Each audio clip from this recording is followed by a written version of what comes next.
એટલે કુંભણ ગામમાં એક સ્કૂલનું ઉદ્ઘાટન કે એવું કંઈક હતું ને હવે તલગાજડા નજીક મને તો શરદ દાદા આનંદ આપે છે.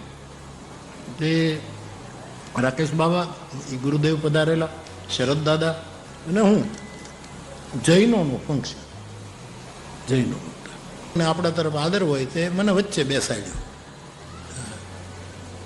અને એક બાજુ રાકેશ બાબા, એક બાજુ શરદ દાદા, એટલે એક બાજુ બાબા, એક બાજુ દાદા, વચ્ચે બાપુ, આમ અમે ગોઠવાણા.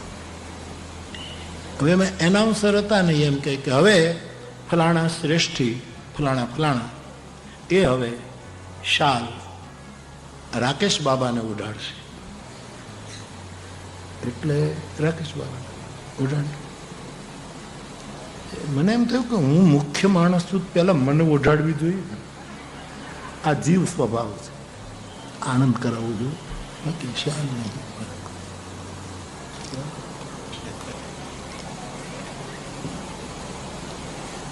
કીધું કદાચ ભૂલી ગયા હોય, એનાઉન્સરની ભૂલ હોય, એટલે આમ ક્રમમાં લીધું હોય કદાચ કે રાકેશ બાબા પહેલા બેઠા છે તો પહેલા એને ઉઠાડી દે.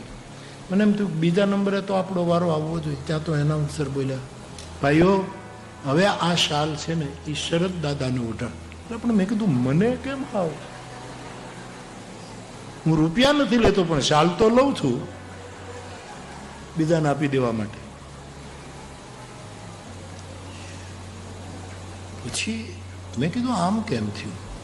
અને બીજું એક કારણ હતું સાહેબ. કારણ આ જૈન પરંપરા છે ને એની જે શાલ હોય ને એ બહુ સારી હોય, મુલાયમ ને થોડીક આવતી જાતી પીળા રંગની, આમ બહુ શાલો બહુ સારું. એમાં મારું ધ્યાન કરું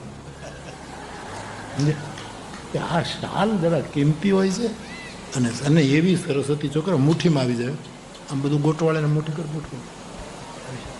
મેં કીધું આ બધા આમને ઘરે પ્રોગ્રામ, આ આમની સ્કૂલ, અને હું સાવ એમને બેઠો. પણ મેં મારી જાતને સમજાવ્યું કે મોરારી બાપુ આખી દુનિયાને 62 વર્ષથી એમ કહો છો કે ધીરજ રાખો, ધીરજ રાખો, તમે પોતે ધીરજ રાખો, એમ હું મારી જાતને સમજાવ્યું મોરારી બાપુ. અને આપણે ત્યાં કહેવાય છે ધીરજના ફળ મીઠા છે. આમાં છે ને મીઠા, પહેલા જ મીઠું પડી ગયું, દૂધ પાક ફાટી ગયો, પણ મેં ધીરજ રાખી. વાંધો નહીં, હશે હશે, આપણે ક્યાં શાલ જોઈ છે, આપણને વળી ક્યાં શાલનો રાગ, અંદર હતો તો ખરો. હું ડ્રાઈવરને આપી દો, નરેશને આપી દો, લઈ લો, મારે શું કરવાનું? ઉપયોગી હોય છે પણ આપણે શું એવું બધું. પણ મેં ધીરજ રાખીને સાહેબ તો શું થયું? એનાઉન્સર બોલ્યા, હવે રાકેશ બાબા અને શરદ દાદા બંને જણા 2 શાલ બાપુને ઉઠાવી. કીધું વાહ વાહ વાહ, જો આ ધીરજ રાખવાનું ફળ કેટલું, 2 શાલ મળી. ઉતાવળા થયા હોત તો વળી પછી આમાં એક જ, પણ આ ધીરજનું ફળ આ આપણે